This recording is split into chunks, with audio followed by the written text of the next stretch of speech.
Hello students, today I am going to discuss the gene transfer technique in the class. One is vector mediated gene transfer technique and other is vectorless physical method of gene transfer technique. In vector mediated gene transfer technique, that is Agrobacterium mediated gene transfer techniques, and vectorless mediated, that is physical method, that is particle bombardment, electroporation, microinjections, then lyposome mediated gene transfer techniques. So today I am going to discuss about the Agrobacterium mediated gene transfer technique. Agrobacterium, it is a bacteria that contain a plasmid, that is Ti plasmid. So this Ti plasmid, if you insert the DNA, that is the foreign DNA, outside DNA, inside the plasmid, that is the Ti plasmid. So first of all, you have to extract the Ti plasmid from Agrobacterium, that is the bacteria. How can you insert the outside DNA? With the help of restriction enzyme. First you cut with any restriction enzyme. It can be damage one, it can be eco-R1, it can be hindered. So you have to cut both the plasmid and foreign DNA with the same restriction enzyme. Then you open that one, this plasmid, and then you create a cohesive end, that is the cohesive end of the foreign DNA. You insert this foreign DNA in that Ti plasmid. Initially it is non-recombinant plasmid, means that do not contain the foreign DNA. But when it will attach with the help of DNA ligase, what attach means foreign DNA attach with this Ti plasmid, then it is known as recombinant plasmid.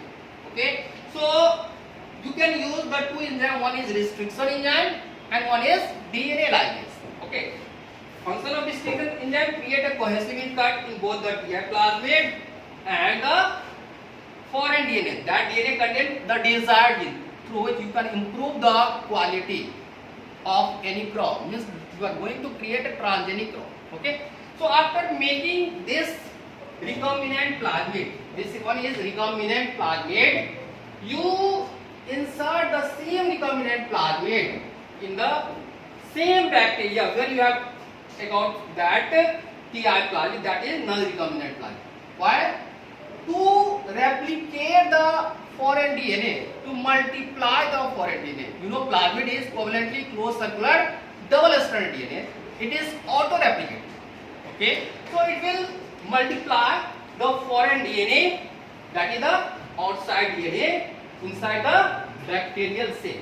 So you prepare that culture of bacteria, just to multiply the plasmid inside the bacterial cell. After preparation of culture of bacteria that contain recombinant plasmid, you will take a fresh leaf in which plant you want to insert that desired gene. So with the help of needles, you prick it every point in the laminar airflow, and then you will pour the culture of that bacteria. Okay, just to infect the plant cell with that agrobacterium cell that contain recombinant plasmid of that Ti plasmid. After infection of the bacteria with this leaf, plant cell leaf, in which you want to create a transgenic plants, you put in the plant tissue culture medium. So here the role of tDNA. tDNA generally present, that is transfer DNA, that will transfer the gene of the desired foreign DNA into the plant cell genome for the integration of the foreign DNA inside the plant cell genome. So first of all, when this tDNA carry the foreign DNA with the help of a gene, it will integrate with the genome of the plant cell, and now when it will integrate, it will multiply inside the plant cell, and then it will start expression. Expression means making of DNA to RNA, RNA to protein. So you can observe the character in the plant cell.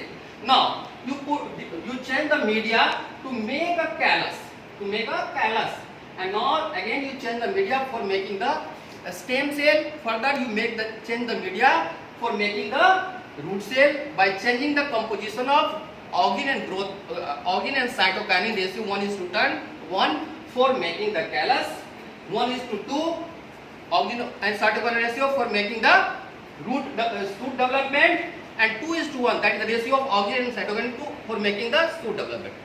So create a transgenic plant. Now after creation of transgenic plant inside the lab, you transfer in the